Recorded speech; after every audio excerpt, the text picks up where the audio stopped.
Hey, all right, everybody. How's it going? Now, from time to time, I tend to go for a little bit of a drive in the old electric car.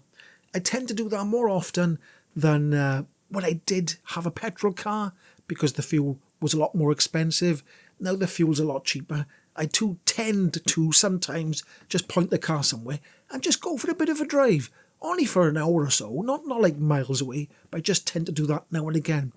And as I was driving, I did remember looking at planning permission for a new Aldi superstore in Nelson. Now, this is relevant to electric cars, so stay with me. And later on in the video, it won't be a long video, but later on in this video, there's some dash cam footage of two chargers at this new Aldi superstore. And I couldn't go into the superstore because it's not opened yet. It was blocked off, but it looked like there was some of the staff were doing training there or whatever before it opens. It might be opening on Monday this week, but it wasn't open, so I couldn't get round the side to have a look. I could have got out of the car at a peek, but I didn't. So I'll show a bit of a footage later on in the video, and if you know what them chargers are, tell me down below what they are. What type they are. I don't know who they're run by. I don't know anything. But anyway, so I went for a drive and I headed up over to Nelson Mountain. And as I was going over Nelson Mountain, it's quite a narrow road. Sometimes you've got to pull in. And there was another electric car coming my way, an ID4. So I pulled over and waited in my lay-by. And he pulled over and waited in his lay-by. Very polite. But he flashed his lights then, so I went through. And I headed over towards Nelson.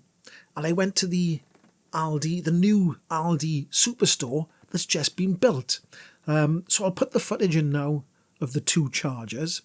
And the reason why I'm talking about this new Aldi store is because looking at the planning of the actual store, they got four bays for the two charging points. So there must be two on each one.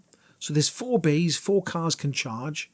And looking at the plans, it's been a bit of forward thinking, a little bit of forward thinking of the future. And I read the plans a while back. I'll put the plans up on the screen now. And I think there's 4 blue cars. I'm trying to remember this. There's a picture of 4 blue cars. That's the 4 charging points there now. Then the rest of the spaces with cars in them, that is future planning. They've put the ducting and everything for an extra 20 on top of the already 4. So there's an extra 20 spaces already been thought about. All the ducting, they don't have to dig it back up again. All the ducting is here, ready for when they want to expand, when there's more electric cars in the future. And then I believe that when you come in the entrance, it was numbered, and there's a deliberate spot there being built for a big substation for them extra 20 chargers. Isn't that nice? That's very nice. And then I did look at the plan of permission a little bit more, and I did see that they're going to put, I can't remember the amount of solar panels, but it was planning for solar panels as well. So they must be up on the roof of the building. Now, isn't that nice? A bit of planning and forward thinking. Instead of just building something and not thinking about the future, they've actually built something and thought about the future. They've put all the ducting in. So the ducting will go, I assume, across the car park and across the other side towards where the bigger substation would have to be for having 24 chargers. Now, I don't know if it'd be 24 high-powered chargers, or that's just an additional, it might be more high-powered ones, and then quite a lot of, grazing chargers, basically.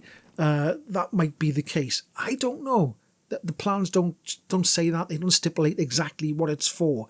I'm assuming that a supermarket wouldn't have 24 high-powered chargers. I don't know. The future might be different. I don't know. There might be a lot of power to draw in that particular place. I just don't know. But I assume it'll be high-powered chargers and grazing chargers. Is that what they call grazing chargers? The 7 kilowatt ones? Or they might be the 21 kilowatt ones. Or is it 22? My car can take the... it's got the 3-phase charging, so it can take the 21, 22 kilowatts, which is quite nice. It gives you a bit more choice of the chargers you can use, doesn't it?